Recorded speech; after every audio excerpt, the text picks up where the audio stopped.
Hi, everyone. This is Kristen Egger. Today's healthcare topic in the IDChat Podcast series is patient identity proofing. What is it, and why do we need it now more than ever? Joining me today to continue our conversation is Catherine Schulten, and she is the VP of Product Management at LifeMed ID. Thank you for coming on today, Catherine. Thank you so much. What exactly is it?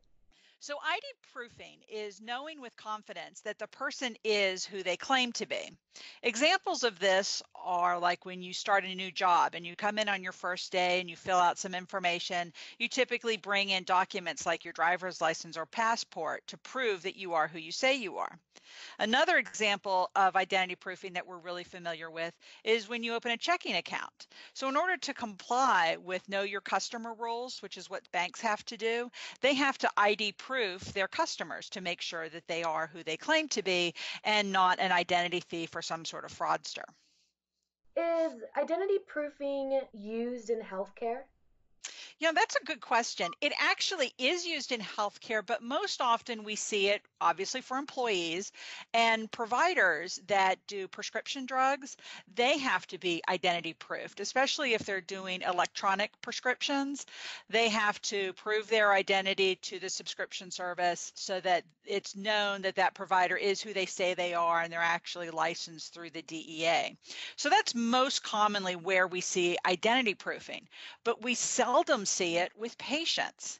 And unfortunately, because we don't see a lot of strong identity proofing with patients, there's implications with financial concerns. For example, because we don't do a really good job of identity proofing people, there's opportunities for medical identity theft or someone pretending to be someone else using their identity to get care and other services. We also see a common occurrence with not doing identity proofing is as simple as not knowing a good address for an individual. So you have return mail. Okay, so I could see that there are impacts on both the patient and the provider in this instance. Absolutely. The end goal of identity proofing is making sure that you have accurate quality data about the individual, enough so that you are confident that this person is who they claim to be. So you know their legal name, you know their address of residence, you know and have inspected any identity evidence that they might bring, like a driver's license, like a passport. And then ultimately, some of this data is proofed by a third party, and it's not just self-proclaimed.